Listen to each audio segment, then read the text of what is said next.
പിതാവിൻ്റെയും പുത്രൻ്റെയും പരിശുദ്ധാത്മാവിൻ്റെയും നാമത്തിൽ ആമേൻ. പ്രിയൻ്റെ പ്രാതിലേക്ക് എല്ലാവർക്കും സ്വാഗതം. ഈ കഴിഞ്ഞ ദിവസം മുഖ്യധാര പത്ര താളുകളിൽ നിറഞ്ഞിരുന്ന ഒരു വാർത്തയാണ് അമേരിക്കൻ പ്രസിഡൻറ്റ് ട്രംപും കത്തോലിക്ക സഭയുടെ പരമ അധ്യക്ഷനായ ലിയോ പാപ്പയും തമ്മിലുള്ള അഭിപ്രായ വ്യത്യാസങ്ങൾ.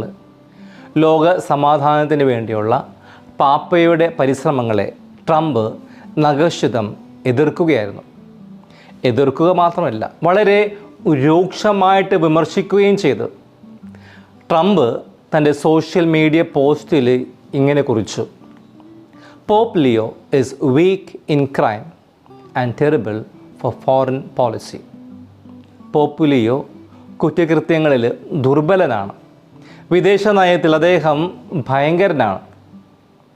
എന്നാൽ ലിയോ പാപ്പ ഇവയ്ക്ക് ഒന്നും മറുപടി നൽകില്ല.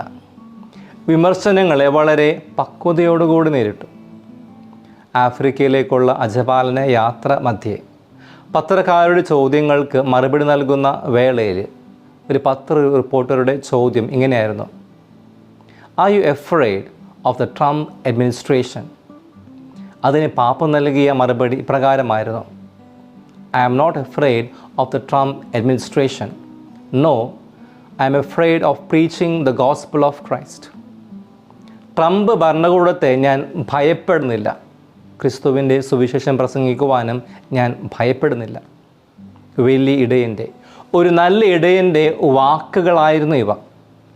യഥാർത്ഥത്തിൽ ഒരു നല്ല ഇടയന് മാത്രമേ ഇങ്ങനെ പറയുവാനും പ്രവർത്തിക്കുവാനും സാധിക്കുകയുള്ളൂ. അതായത് നല്ല ഇടയനായ ഈശോയെപ്പോലെ ഉള്ളവർക്ക് മാത്രമേ ഇങ്ങനെ പെരുമാറുവാൻ പറ്റുകയുള്ളൂ. നല്ല ഇടയനായ ഈശോയെ അനുകരിക്കുന്ന മറ്റൊരു നല്ല ഇടയനാണ് ലിയോ പാപ്പ. പ്രിയപ്പെട്ടവരെ, ഇന്ന് നല്ല ഇടയൻ്റെ ഞായറാഴ്ചയാണ്, ഗുഡ് ഷെപ്പേർഡ് സൺഡേ. ഒരു നല്ല ഇടയൻ എപ്രകാരമായിരിക്കണമെന്ന് ഇന്നത്തെ വചനഭാഗം നമ്മളെ ഓർമ്മപ്പെടുത്തുന്നു. നല്ല ഇടയനെ ശ്രവിക്കുവാനും ആത്മാർത്ഥമായ ബന്ധം സ്ഥാപിക്കുവാനും നല്ല ഇടയനാകുന്ന വാതിലൂടെ പ്രവേശിക്കുവാനും ഇന്നത്തെ വചനം നമ്മളെ ക്ഷണിക്കുന്നു. യോഹന്നാൻ സുവിശേഷകൻ യേശുവിന് നിരവധിയായിട്ടുള്ള സ്വയം പ്രഖ്യാപനങ്ങൾ, സ്വയം വെളിപ്പെടുത്തൽ വചനത്തിൽ രേഖപ്പെടുത്തിയിട്ടുണ്ട്. അവയിൽ ചിലത് ഇവയാണ്: ഞാൻ ലോകത്തിൻ്റെ പ്രകാശമാണ്, എന്നെ അനുഗമിക്കുന്നവർ അന്ധകാരത്തിൽ നടക്കുകയില്ല. വഴിയും സത്യവും ജീവനും ഞാനാണ്. ഞാൻ മുന്തിരിച്ചെടിയും നിങ്ങൾ ശാഖകളുമാണ്. ഞാനാണ് പുനരുത്ഥാനവും ജീവനും. ഞാൻ ജീവൻ്റെ അപ്പമാണ്. ഇന്നത്തെ വചനഭാഗത്തും ഈശോയുടെ വെളിപ്പെടുത്തൽ കാണുവാൻ സാധിക്കും. യോഹന്നാൻ 10:7 നമ്മൾ വായിക്കുന്നു. യേശു വീണ്ടും പറഞ്ഞു: സത്യം സത്യമായി ഞാൻ നിങ്ങളോട് പറയുന്നു, ഞാനാണ് ആടുകളുടെ വാതിൽ. യോഹന്നാൻ 10:9 നമ്മൾ വായിക്കുന്നു: ഞാനാണ് വാതിൽ, എന്നിലൂടെ പ്രവേശിക്കുന്നവൻ രക്ഷ പ്രാപിക്കും. വീണ്ടും യോഹന്നാൻ 10:11 നമ്മൾ വായിക്കുന്നു: ഞാൻ നല്ല ഇടയനാണ്, നല്ല ഇടയൻ ആടുകൾക്ക് വേണ്ടി ജീവൻ അർപ്പിക്കുന്നു. യഹൂദ ജനതയ്ക്ക് സുപരിചിതമായിട്ടുള്ള ഒരു പ്രതീകമാണ് ഇടയൻ. കാരണം അവരുടെ ജീവിത മാർഗമായിരുന്നു ആടുകളെ മേയ്ക്കുക എന്നത്. ഇടയനെക്കുറിച്ചുള്ള പരാമർശം പഴയ നിയമത്തിലും പുതിയ നിയമത്തിലും ഒരേപോലെ കാണുവാൻ സാധിക്കും. ഇസ്രായേലിൻ്റെ ആദ്യകാല ചരിത്രത്തിൽ ജനങ്ങളുടെ നേതാക്കന്മാരായിട്ട് തിരഞ്ഞെടുക്കപ്പെടുന്നവരെ ഇടയന്മാരെന്ന് വിളിച്ചിരുന്നു. ജോഷുവയെ ജനങ്ങളുടെ തലവനായിട്ട് തിരഞ്ഞെടുത്തപ്പോൾ ഇടയൻ എന്ന വിശേഷണം അദ്ദേഹത്തിന് കൊടുത്തതായിട്ട് സംഖ്യയുടെ പുസ്തകത്തിൽ നമ്മൾ വായിക്കുന്നു. സംഖ്യയുടെ പുസ്തകം 27-ാം അധ്യായം 16 മുതൽ 17 വചനത്തിൽ. ഇന്നത്തെ സങ്കീർത്തനം നമ്മൾ വായിക്കുകയാണ്. ഇടയനെ ചിത്രീകരിക്കുന്നതായിട്ട് ദൈവമായ കർത്താവിനെയാണ് ഇന്നത്തെ പ്രജീവനത്തിൽ നമ്മൾ കാണുന്നുണ്ട്. ജനപ്രവാചകൻ്റെ പുസ്തകത്തിലും ഇടയനെക്കുറിച്ചുള്ള പരാമർശമുണ്ട്. വിപ്രവാസ കാലത്തിന് ശേഷം എഴുതപ്പെട്ട എസേക്കിയേൽ പ്രവാചകൻ്റെ പുസ്തകത്തിൽ ഇസ്രായേലിൻ്റെ നേതാക്കന്മാരായ ഇടയന്മാരെ കൃത്യവിലോപത്തിൻ്റെ പേരിൽ മാറ്റുകയും ദൈവം തന്നെ ഇടയ ദൗത്യം ഏറ്റെടുക്കുകയും ചെയ്യുന്നതായിട്ട് നമ്മൾ കാണുന്നുണ്ട്. 34-ാം അധ്യായത്തിൽ 1 മുതൽ 31 വരെയുള്ള വചനത്തിൽ നല്ല ഇടയൻ എപ്രകാരമുള്ള ഇടയനാണെന്നും എസേക്കിയേൽ പ്രവാചകനിലൂടെ ദൈവം ഓർമ്മപ്പെടുത്തുന്നുണ്ട്. ഇസ്രായേലിൻ്റെ ഇടയന്മാർക്കെതിരെ കർത്താവ് നടത്തുന്ന അരുൾപ്പാട് കൂടി അവിടെ കാണുവാൻ സാധിക്കും. എസേക്കിയേൽ പ്രവാചകൻ്റെ പുസ്തകം 34-ാമത്തെ അധ്യായത്തിൽ നാം വായിക്കുന്നു 1 മുതലുള്ള തിരുവചനത്തിൽ ദൈവമായ കർത്താവ് അരുളി ചെയ്യുന്നു: തങ്ങളെ തന്നെ തങ്ങൾ തന്നെ പോറ്റുന്ന ഇസ്രായേലിൻ്റെ ഇടയന്മാരെ നിങ്ങൾക്ക് ദുരിതം. ഇടയന്മാർ ആടുകളെയല്ല പോറ്റേണ്ടത്. നിങ്ങൾ മേധസ് ഭക്ഷിക്കുകയും രോമം കൊണ്ടുള്ള വസ്ത്രം ധരിക്കുകയും കൊഴുത്തതിനെ കൊല്ലുകയും ചെയ്യും. എന്നാൽ നിങ്ങൾ ആടുകളെ പോറ്റുന്നില്ല, മറിച്ച് കഠിനമായും ക്രൂരമായും നിങ്ങൾ അവരോട് പെരുമാറുന്നു. പുതിയ നിയമത്തിൽ ഈശോ തന്നെ ഇടയനായിട്ട് അവതരിപ്പിക്കുന്നുണ്ട്. 100 ആടുകളുണ്ടായിരിക്കും. 99 മരുഭൂമിയിൽ വിട്ടിട്ട് കാണാതായ ഒരു ആടിനെ തേടിയിറങ്ങുകയും കണ്ടു കിട്ടുമ്പോൾ സന്തോഷത്തോടെ തോളിലേറ്റുകയും ചെയ്യുന്ന നല്ല ഇടയൻ ഉപമ നമ്മൾ കാണുന്നുണ്ട് ലൂക്കായുടെ സുവിശേഷം 15-ാം അധ്യായത്തിൽ. വളരെ വ്യക്തമായിട്ട് ഇന്നത്തെ സുവിശേഷത്തിൽ ഈശോ പറഞ്ഞു വയ്ക്കുന്നു, ഞാനാണ് നല്ല ഇടയനെന്ന്. ഇടയനും ആടുകളും തമ്മിൽ ഒരു കെമിസ്ട്രി ഉണ്ട്. എന്താണ് ആ കെമിസ്ട്രി? ആടുകൾ ഇടയൻ്റെ ശബ്ദം മാത്രം കേൾക്കുന്നു, ഇടയനെ മാത്രം അനുഗമിക്കുന്നു. അതുകൊണ്ടാണ് ഇടയൻ്റെ വിളിക്കനുസരിച്ച് ആടുകൾ ശ്രവിക്കുന്നത്, ഇടയനെ അനുഗമിക്കുന്നത്. എന്താണ് നല്ല ഇടയൻ്റെ സവിശേഷതകൾ? 1, നല്ല ഇടയൻ വാതിലൂടെ പ്രവേശിക്കുന്നവനാണ്. 2ാമതായിട്ട് ആടുകളെ പേര് ചൊല്ലി വിളിക്കുന്നവനാണ്. 3ാമതായിട്ട് ആടുകളെ പുറത്തേക്ക് നയിക്കുന്നവനാണ്. 4ാമതായിട്ട് ആടുകൾക്ക് മുൻപേ നടക്കുന്നവനാണ്. 5ാമതായിട്ട് ആടുകൾക്ക് വേണ്ടി ജീവൻ അർപ്പിക്കുന്നവനാണ്. 6ാമതായിട്ട് ആടുകളെ സ്വന്തമായിട്ട് കരുതുന്നവനാണ്. 7ാമതായിട്ട് ആടുകളെ അറിയുന്നവനാണ്. 8ാമതായിട്ട് തൊഴുത്തിൽപ്പെടാത്ത ആടുകളുടെ ഇടയൻ കൂടിയാണ്. യേശുവും നല്ല ഇടയൻ്റെ ഈ ചിത്രം തന്നെയാണ് നമുക്ക് മുന്നിൽ അവതരിപ്പിക്കുന്നത്.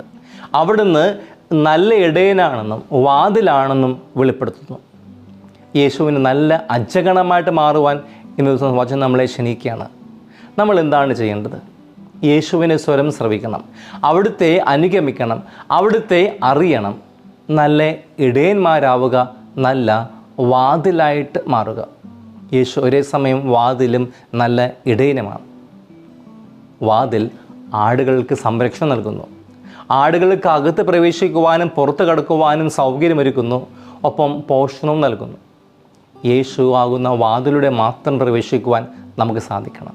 ഇന്നത്തെ 1ാമത്തെ വായന നമ്മൾ കാണുന്നു. വിശുദ്ധ പത്രോസ് അപ്പോസ്തലൻ 3000 ആളുകളെ യേശുവിലേക്ക് കൊണ്ടുവരുന്നതായിട്ട്. 3000 ആളുകളെ ഒറ്റ ദിവസം കൊണ്ട് വിശ്വാസം സ്വീകരിച്ചു. ഇപ്രകാരം മറ്റുള്ളവരെ യേശുവിലേക്ക് കൊണ്ടുവരാൻ നമുക്ക് സാധിക്കുന്നുണ്ടോ? ഒരു വാതിലായിട്ട് മാറുവാൻ, മറ്റുള്ളവരെ യേശുവിലേക്ക് നയിക്കുന്ന വാതിലായി മാറുവാൻ നമുക്ക് സാധിക്കട്ടെ. യേശുവിൻ്റെ കാലഘട്ടത്തിൽ മത അധ്യക്ഷന്മാരും യഥാർത്ഥത്തിൽ മറ്റുള്ളവരെ ദൈവത്തിലേക്ക് കൊണ്ടുവരുന്ന വാതിലായിട്ട് മാറാതെ അവർക്കെതിരെ കഥകടച്ചുകൊണ്ട് നിലകൊണ്ട്. അതുകൊണ്ടാണ് ഈശോ ഫരിസയരെയും നിയമജ്ഞരെയും നിശ്ചിതമായിട്ട് വിമർശിച്ചത്. ഫരിസയർ നിയമജ്ഞരെ നിങ്ങൾക്ക് ദുരിതമെന്ന് പറഞ്ഞത്. വചനം നമ്മളെ ക്ഷണിക്കുകയാണ് ഈശോയെപ്പോലെ ഒരു വാതിലായിട്ട് മാറുക. വചനഭാഗത്തിലൂടെ ഈശോ നമ്മളോട് അരുൾ ചെയ്യുന്നത് ദൈവത്തിൻ്റെ സ്വരം ശ്രവിക്കുവാൻ കൂടിയാണ്. എന്താണ് നല്ല ആടുകളുടെ സവിശേഷതകൾ? നല്ല ആടുകൾ നല്ല ഇടയൻ്റെ സ്വരം ശ്രവിക്കുന്നവരാണ്, ഇടയനെ അനുഗമിക്കുന്നവരാണ്, ഇടയനെ അറിയുന്നവരാണ്. ഈ ആഴ്ച കൂടുതൽ സമയം കർത്താവിൻ്റെ സ്വരം ശ്രവിക്കുവാൻ നമുക്ക് പരിശ്രമിക്കാം. ദൈവത്തിൻ്റെ അടുത്ത് കൂടുതൽ സമയം ചെലവഴിക്കുവാൻ വേണ്ടി പ്രാർത്ഥനയിൽ, നിശബ്ദതയിൽ കർത്താവിനെ സ്വരം ശ്രവിക്കുവാൻ. അപ്പോൾ ഈശോ നമ്മളോട് സംസാരിക്കുന്നത് വ്യക്തമായി കേൾക്കുവാനായിട്ട് നമുക്ക് സാധിക്കും. ദൈവം നമ്മളോട് സംസാരിക്കുന്ന ചില വേദികളാണ് വിശുദ്ധ കുർബാന മധ്യയുള്ള വചന വായന. ദൈവത്തിൻ്റെ വചനം നമ്മൾ പല ആവർത്തിയും ബലി മധ്യം നമ്മൾ കേട്ടിട്ടുണ്ട്. പക്ഷേ ശ്രദ്ധയോടെ ശ്രവിച്ചിട്ടുണ്ടോ? പുരോഹിതൻ സുവിശേഷ വായന കഴിയുമ്പോൾ നമ്മൾ ചിലപ്പോൾ ബ്ലാങ്കായി പോകാറില്ലേ? പലപ്പോഴും സഭയുടെ പ്രബോധനങ്ങൾ കേട്ടിട്ടുണ്ട്, പക്ഷേ യഥാർത്ഥത്തിൽ ഗ്രഹിച്ചിട്ടുണ്ടോ? ദൈവത്തിൻ്റെ വചനം ശ്രവിക്കുവാനായിട്ടുള്ള മറ്റൊരു മാർഗമാണ് അനുദിനമുള്ള ബൈബിൾ വായന. ഞാൻ എന്നും ബൈബിളിലെ ഒരു അധ്യായം വായിക്കാറുണ്ട്. ഇന്ന് മുതൽ തീരുമാനമെടുക്കാം, വിശുദ്ധ ബൈബിൾ എന്നും ഒരു അധ്യായം വായിക്കും. മുഴുവൻ ബൈബിൾ ഒരു തവണയെങ്കിലും ഞാൻ വായിച്ചു തീർത്ത് അങ്ങനെ ദൈവത്തിൻ്റെ വചനം ശ്രവിക്കുവാനായിട്ട് നമുക്ക് പരിശ്രമിക്കാം. നമ്മുടെ ജീവിതത്തിൽ പലപ്പോഴും യേശുവിൻ്റെ ശബ്ദം മാത്രമല്ല നമ്മൾ കേൾക്കുക, പലവിധ ശബ്ദങ്ങൾ, നമ്മുടെ പ്രലോഭനങ്ങളുടെ ശബ്ദം, നമ്മുടെ നിരാശകളുടെ ശബ്ദം, നമ്മുടെ പരിമിതികളുടെ ശബ്ദം, നമ്മുടെ ബലഹീനതയുടെ ശബ്ദം, ലോകത്തിൻ്റെ അബദ്ധ ശബ്ദങ്ങൾക്ക് നാം ചെവി കൊടുക്കാറുണ്ടോ? എല്ലായ്പ്പോഴും ദൈവത്തിൻ്റെ ശബ്ദം മാത്രം ശ്രവിക്കുവാൻ നമുക്ക് സാധിക്കട്ടെ. പ്രിയരെ, യേശുവാകുന്ന നല്ല ഇടയൻ്റെ വചനം ശ്രവിച്ചുകൊണ്ട് മറ്റുള്ളവരെ യേശുവിലേക്ക് നയിക്കുന്ന വാതിലായി മാറുവാൻ നമുക്ക് സാധിക്കട്ടെ. ഒപ്പം മറ്റുള്ളവർക്ക് പ്രത്യാശയുടെ വാതിലായി മാറുവാൻ, സേവനത്തിൻ്റെ വാതിൽ, സ്നേഹത്തിൻ്റെ വാതിൽ, യേശുവാകുന്ന വാതിലൂടെ ചരിച്ചുകൊണ്ട് അവിടെ നൽകുന്ന രക്ഷ കരസ്ഥമാക്കുവാൻ നമുക്ക് സാധിക്കട്ടെ.